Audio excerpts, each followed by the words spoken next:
Hi மக்களே, எல்லாரும் எப்படி இருக்கீங்க? கண்டிப்பா நல்லா இருப்பீங்கன்னு நம்புறேன்.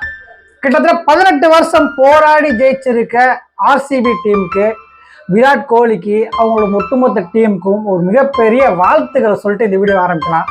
ஆமாங்க, தக் லைஃப் படத்தோட கதை என்ன? எஸ், இது ரிவ்யூ கிடையாது.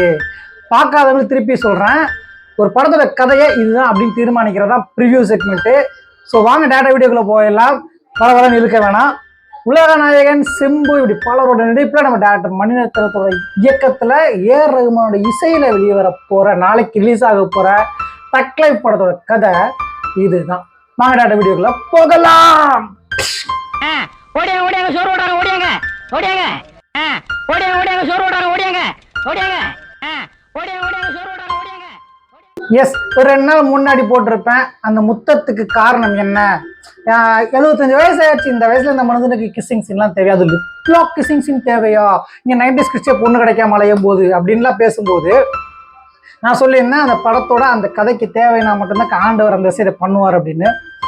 எஸ், படத்தோட கதையே அங்கதான் ஆரம்பிக்குது. ஸோ ஆண்டவருக்கும் அபிராமிக்கும் நடுவில் இருக்க அந்த அற்புதமான காதல் தான் இந்த படத்தோட மையக்கருவா இருக்கணும்.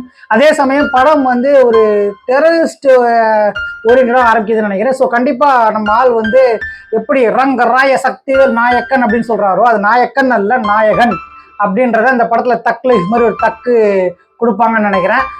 மீன்வேல் அவர் ஒரு ஆர்மி பர்சனாக இருக்கணும்னு தோணுது. ஏன்னா அவர் பேசும்போது டீசர்ல சொல்லுவாரு, நீ உயிரை காப்பாத்திருக்க அப்படின்னு. அப்ப சிம்பு அவர் உயிரை காப்பாத்திருக்கா, ஒன்னே யாராவது அறுவாள் எடுத்து வெட்ட வந்திருக்கணும், இல்லாட்டி துப்பாக்கி குண்டை சுட்டுருக்கணும். ஸோ அப்ப நடுவில் சிம்பு காப்பாத்திர, குட்டி சிம்பு காப்பாத்திருப்பாப்ல. ஸோ அதுல இருந்து தான் உயிரை காப்பாத்தின தலையன் அப்படின்ட்டு அவர் போராடி அந்த பையனை வளர்த்துக்கிட்டு வர்றாப்ல.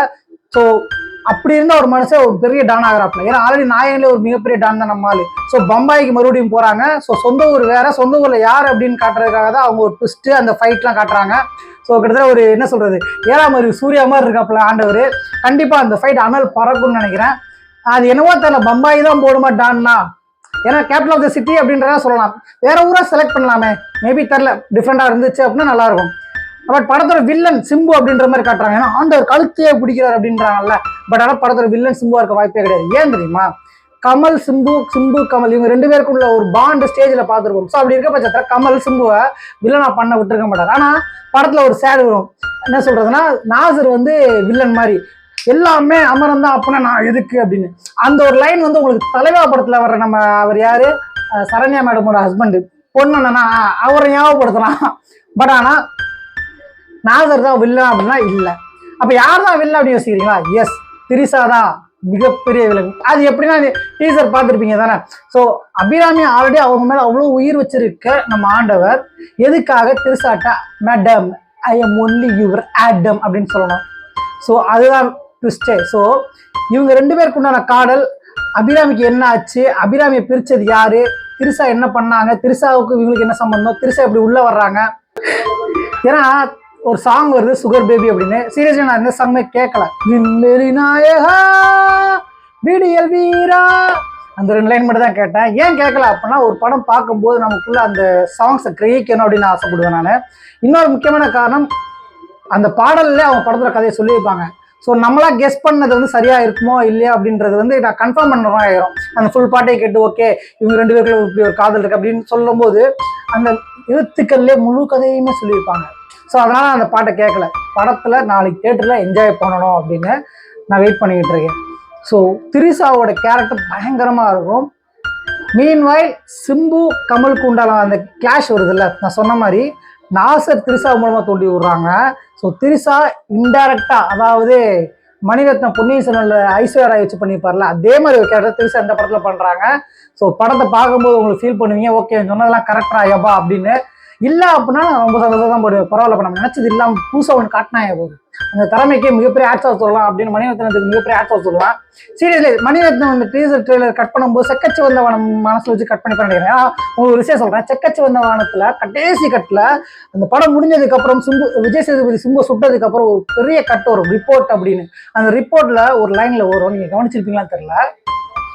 விஜய் சேதுபதி முதல் சீனில் அரசு எப்பா வேலையோட சஸ்பெண்ட் பண்ணாயப்பா, எனக்கு காசு வேணும் அப்படின்னு போய் நிற்பார்ல, அதில் இன்வெஸ்டிகேஷன் ஆஃபீஸர் அப்படின்னு சொல்லிட்டு விஜய் சேதுபதி பேரை போட்டு அவரை சஸ்பெண்ட் பண்ற மாதிரி நடிக்க சொன்னது. நீ போய் பாருங்க, நான் சொல்ல விரும்பல. ஸோ படத்தை மிகப்பெரிய டாப். அதாவது நீங்கள் என்ன யோசிச்சாலும் கடைசி ஒரு இன்வெஸ்டிகேஷன் ஆஃபீஸர், அதாவது அண்டர் கிரவுண்ட் ப்ளே பண்ணி ஒரு குடும்பத்தையே அழிக்கணும், ஏன்னா அவன் மிகப்பெரிய டான் அப்படின்றப்ப வேறு வழி இல்லை அப்படின்னு இறங்க அனுப்புகிறாங்க பாரு. அந்த ரிப்போர்ட்டில் அந்த லாஸ்ட் லைன் நீங்கள் படித்து பாருங்கள், பாஸ் பண்ணி படித்து பாருங்கள், நீங்களே ஃபீல் பண்ணுவீங்க எப்போ இப்படி இல்லாமல் ஸ்கிரிப்ட் எழுதுனீங்க அப்படின்னு. அந்த ஸ்க்ரீன் பிளே தான் மணிரத்னமே. சொல்லலாம், வரிசையாக சொல்லலாம். அதாவது தாலி எடுத்தா எப்படி, தாலியோட வாழ்ந்தா எப்படி, தாலி கட்டாமல் வாழ்ந்தா அப்படின்னு நிறைய சொல்லுவாங்க. அதை நான் தனி வீடியோவில் சொல்கிறேன். பட் இந்த படத்தில் கதை இதுதான். ஸோ வீடியோ இப்போயே முடிச்சுக்கிறேன். உங்களை நானுமே பார்க்க ஆர்வமாக இருக்கேன். ஸோ பார்த்துட்டு வந்து படம் எப்படி இருக்குன்னு சொல்கிறேன். ஸோ அண்டர் வயசாங்க வர்றோம். இந்த வீடியோ உங்களுக்கு பிடிச்சாலும் பிடிக்காடி செய்ய மறக்காமல் லைக் பண்ணுங்கள், உங்கள் ஃப்ரெண்ட்ஸ் ஷேர் பண்ணுங்கள், கூட இந்த கமெண்ட்டில் சொல்லுங்கள்.